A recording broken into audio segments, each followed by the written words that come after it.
Viral, aksi warga sewa ambulans untuk mudik, ugal-ugalan lawan arus di tol. Sebuah video viral di media sosial yang memperlihatkan sebuah ambulans yang dihentikan polisi yang mengatur arus balik Lebaran 2024. Dari video yang diunggah akun Instagram @kamerapengawas.it, terlihat mobil ambulans tersebut dihentikan di jalan tol tepatnya di eksit tol Parungkuda, Kabupaten Sukabumi, Jawa Barat pada Senin, tanggal 15 April tahun 2024 kemarin. Terkait itu, Kapolres Sukabumi AKBP Tony Prasetyo membenarkan kejadian tersebut.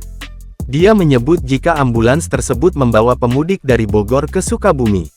Tony mengatakan awalnya petugas di lapangan tengah mengatur lalu lintas khususnya rekayasa one way dalam rangka arus balik mudik. Saat itu, dilaporkan jika ada 2 mobil ambulans yang melawan arus dari rekayasa one way tersebut.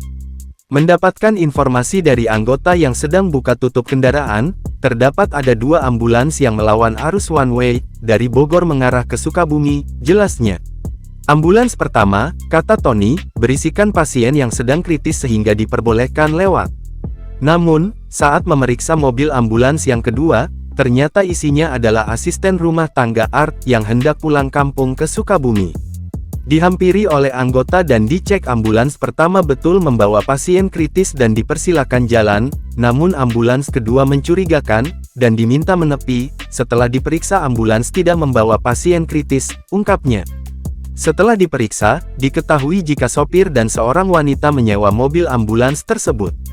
Setelah dikonfirmasi, sopir dan ibu yang menyewa ambulans tersebut minta maaf dan tidak akan mengulangi lagi, kami beri edukasi saja dan kami lepas kembali, ungkapnya.